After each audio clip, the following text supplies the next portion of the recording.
Hello मेरे प्यारे भाई लोग, कैसे हो आप सभी लोग। आई होप आप सारे बहुत अच्छे हो गए और बहुत बढ़िया से हो गए। भाई लोग मैं फिर से आ चुका हूं एक और नई वीडियो के साथ। एंड भाई लोग इस वीडियो में हम बात करने वाले हैं उन इलेक्शन की जिस इलेक्शन ने इस बार तहलका मचा रखा है। भाई एक इलेक्शन इतना ज्यादा वोटेड कैसे हो सकता है कि पूरा देश उसका वेट कर रहा हो। हालांकि दिल्ली वालों को कोई लेना देना नहीं कि बांग्लादेश में वेस्ट बंगाल में क्या होगा, मुंबई वालों को कोई लेना देना नहीं, चेन्नई वालों को कोई लेना देना नहीं, यूपी वालों को कोई लेना देना नहीं, लेकिन सब उसके रिजल्ट का इतनी बेसब्री से वेट कर रहे हैं जैसे उसके रिजल्ट पे इनका फ्यूचर डिपेंड करता हो। एंड उसी रिजल्ट से रिलेटेड आज हम बहुत सारी क्लिप्स देखने वाले हैं, बहुत सारी रील्स देखने वाले हैं। तो जल्दी से शुरू करते हैं फिर इस वीडियो को।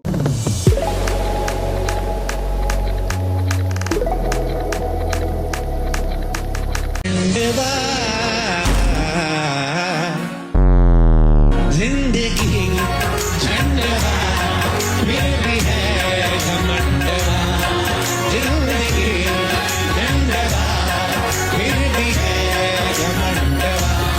तो सही में यही हाल है कि जिंदगी झंडवा फिर भी घमंडवा। बस भाई ने गाने का जो रुख है ना वो बहुत अलग तरफ से पलट दिया है। वरना भाई ये अभी जिंदगी का सही में यही हाल चल रहा है कि जितनी ज्यादा झंड जिंदगी हो रखी है, इतनी ज्यादा झंड जिंदगी की एक चीज ढंग की नहीं होती। कोई ऐसी चीज नहीं होती जिसकी खुशी मना लो, लेकिन फिर भी ऐसा घमंड है कि वाह मेरी क्या लाइफ है, मैं हूं बादशाह, ये है मेरी बेगम। बेगम तो छोड़ो, चलो मैं हूं बादशाह और मैं ही चला रहा हूँ पूरी दुनिया। भाई इतना घमंड है खुद पे। हालांकि जिंदगी में हो क्या रहा है, बाबा जी का ठुल्लू हो रहा है, कुछ नहीं मिल रहा है जिंदगी में। बस बैठे हुए हैं किसी ना किसी भरोसे कि कुछ ना कुछ ऐसा चमत्कार होगा कि भाई हम सब अंबानी बन जाएंगे, हम सब अडानी बन जाएंगे। एकदम से भाई पैसों का एक पेड़ आएगा हमारे सर पे आके गिर जाएगा और उसमें से हम पैसे तोड़ तोड़ के पूरी लाइफ अपनी गुजार रहे होंगे। बस इसी भरोसे बैठे हुए, वरना हमारी जिंदगी में एक ऐसी ढंग की चीज नहीं है जिस चीज की हम खुशी मना पा रहे हो। गैस हमें नहीं मिल रही, पानी हमें नहीं मिल रहा, बिजली हमें नहीं मिल रही, खाना हमें नहीं मिल रहा, पढ़ाई हमें नहीं मिल रही, रहना हमें नहीं मिल रहा, साफ हवा हमें नहीं मिल रही। दुनिया भर के गम है, लेकिन फिर भी घमंड है कि हवा वाटा लाइक इंडिया में रहते हैं हम। वाओ। On the ground.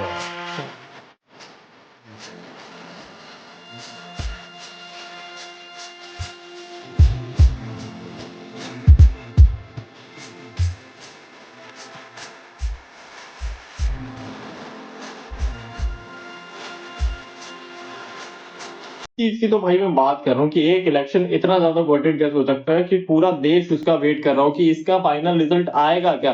आज इसका रिजल्ट आ जाएगा, लेकिन जो भी इसका रिजल्ट होगा ना भाई वो बहुत खतरनाक है, बहुत ही तगड़ा होने वाला है। अगर बीजेपी जीत गई तो इस बार इलेक्शन का रुख बहुत ही तगड़े तरीके से बदल जाएगा। वेस्ट बंगाल में टीएमसी की पकड़ तो मतलब ये जड़ से खत्म हो जाएगी। और गलती से टीएमसी जीत गई तो टीएमसी इस बार बीजेपी के मुंह पे करारा चाटा मारने वाली है कि तुम लोग हमें हटाने आए थे, हमें हमें कोई नहीं हटा सकता। भाई टीएमसी ऐसी पार्टी है ना कि मतलब वो अलग ही लेवल पे रहती है, वो अलग ही दादागिरी में रहती है कि ये पूरी जगह वेस्ट बंगाल की जगह को वो अपना मानती है कि ये जगह मेरे नाम हो चुकी है भाई, ये अब जगह मेरी है। तो अगर वो गलती से भी वहां हार जाती है तो बहुत ही तगड़ी चीजें हो सकती है, वहां से टीएमसी की पकड़ बिल्कुल खत्म हो जाएगी। और जीत गई इस बार तो बीजेपी की पकड़ बिल्कुल खत्म कर देगी भाई, वो नहीं चलने देगी फिर बीजेपी का कुछ भी वहां। बीजेपी को जड़ से वो वहां से खत्म कर देगी इस बार टीएमसी। क्योंकि इस बार जो टीएमसी का रुख का बदलाव लाने के लिए इस बार बीजेपी ने जो जो चीजें करी है ना भाई, बहुत किलसी पड़ी होगी वो पार्टी और बहुत पूरा बदला लेगी इलेक्शन के बाद। यार दीदी को वोट क्यों नहीं देना चाह रहे बंगाल वाले। ह्यूमन सेफ्टी मिलेगी, करप्शन खत्म हो जाएगा, अच्छा खासा तो मैनिफेस्टो है। ओह 2011 से सिम्बा चिपका रही है। वीडियो तो बना रहे हो कोई बात नहीं, लेकिन वेस्ट बंगाल में तो नहीं रहते हो ना, वहां से अलग हो तो ठीक है भाई, क्योंकि ये सारी चीजें वहां से अलग रह के ही करना।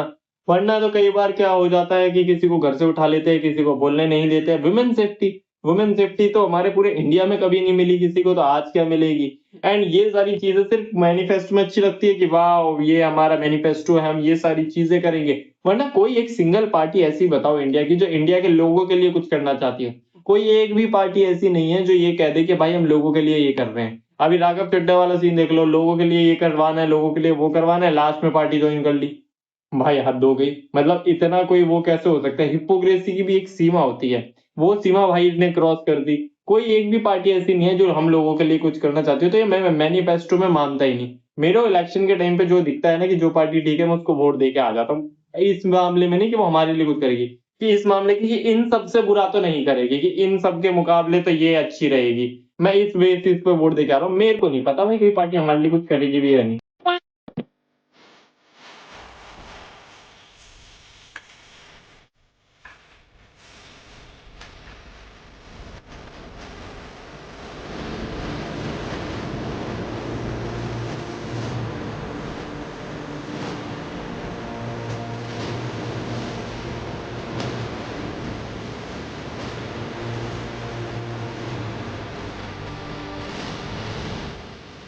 ऊपर से भाई ये अलग चीज है भाई, इस बार बीजेपी ने कैंडिडेट ऐसा खड़ा है कि वोट बहुत ज्यादा मिलने के चांसेस है, क्योंकि लोगों की सिंपैथी पूरी जुड़ी हुई है।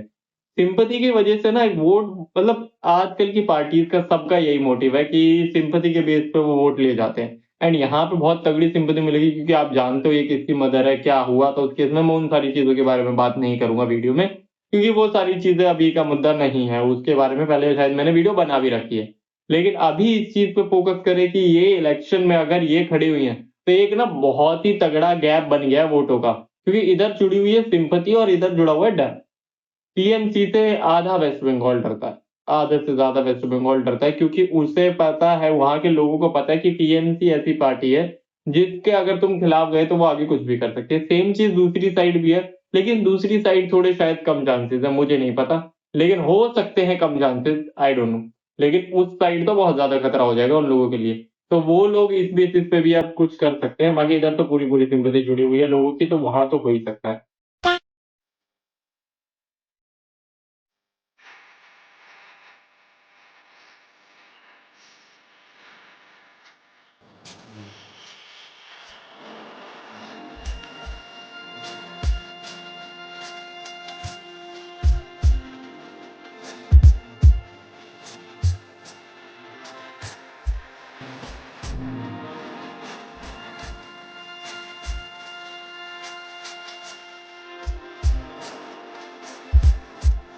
भाई ये भी है, योगी जी की एंट्री हो जाती है तो माहौल थोड़ा खतरनाक हो जाता है भाई, क्योंकि इनकी एंट्री के बाद ना आधे से ज्यादा लोग ये मान लेते हैं कि अब हमें किसी और को देखना नहीं है। भाई यूपी का हाल जिसने देखा है वो योगी जी को वोट दिए बगैर नहीं रह पाता, क्योंकि हर कोई जानता है यूपी का क्या हाल था और क्या हाल में इन्होंने कन्वर्ट करा है। इस मामले में कोई ये तक नहीं कह सकता कि मैं झूठ बोल रहा हूँ या कोई और झूठ बोल रहा है, कोई नहीं मान सकता। यूपी का इतना बुरा हाल था और उससे जो अब हाल करा है वो बहुत ही बड़ा डिफरेंस है वहां पे। तो वो और कोई नहीं संभाल सकता। मैं ये कहता हूँ अभी यूपी का लीडर भी चेंज कर दो, योगी जी के अलावा अगर और कोई आ भी गया ना तो वो भी नहीं संभाल सकता, इतनी बड़ी चीजें नहीं संभालती भाई। ये गैंगस्टर्स को संभालना, ये माफिया वाफिया सबको संभालना बहुत बड़ी चीज है। तो वो सारी चीजें सिर्फ योगी जी संभाल पा रहे हैं। अगर इनकी जगह कल को कोई और आ जाएगा ना तो मुझे लगता है यूपी का वही पुराना वाला हाल वापस आ जाएगा। और फिर यूपी का जो पहले कहते थे ना लोग कि यूपी जाना खतरों से खाली नहीं है, वही सारी चीज हो जाएगी कि यूपी जाना दोबारा खतरों से खाली नहीं रह जाएगा। तो वहां से थोड़ा अच्छा हाल करा योगी जी ने, इसलिए इनकी एंट्री पे सारे लोग ऐसे हो जाते हैं कि भाई ये आ गए हैं तो अब तो जीत इधर ही है।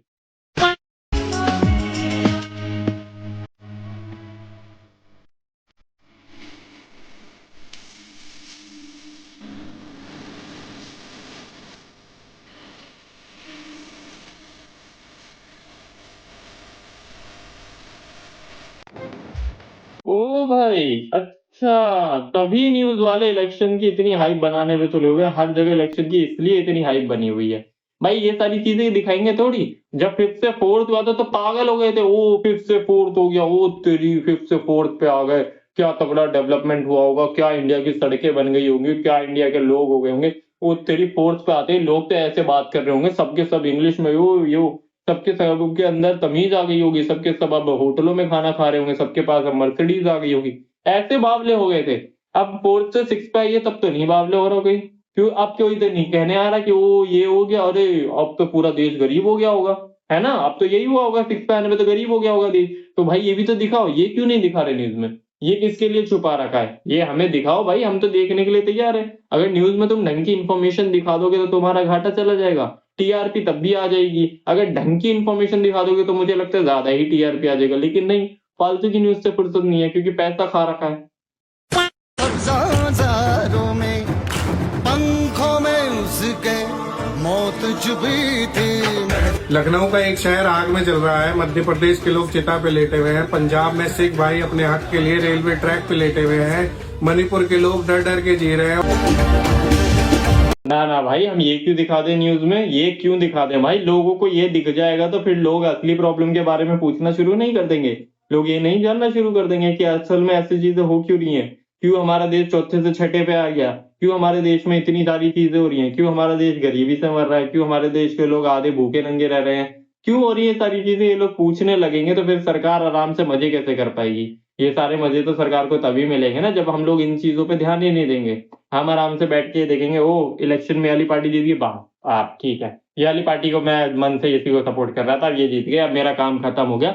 इससे ज्यादा मुझे किसी चीज से मतलब नहीं है। वहां पे देश जल रहा हो, वहां पे स्टेट जल रहा हो, वहां लोग मर रहे हो, वहां कुछ हो रहा हो, उससे मुझे कोई मतलब नहीं। मुझे सिर्फ इस चीज से मतलब है कि यहाँ पे क्या हो रहा है। अब मेरा भाई मेरे दिल को मिल गई है तसल्ली, अब तुम जो मर्जी करो, कोई दिक्कत नहीं है। मतलब इतने लोग ऐसे हो चुके हैं ना कि बस ये जो दिखा देते हैं न्यूज वाले वो मान लेते हैं, इससे ज्यादा इनको पता ही नहीं पूरे देश का क्या बुरा हाल चल रहा है। और उसके बाद भी आराम से बैठ के कहते हैं ये सब होते ही रहता है, क्या करें हम लोग। तो चलो भाई लोग, इस वीडियो में इतना ही। वीडियो अच्छी लगी हो तो लाइक करना, चैनल पे नए हो तो सब्सक्राइब करना। बाकी मिलते हैं आपसे अगली वीडियो में, तब तक के लिए टाटा बाय बाय, सायोनारा।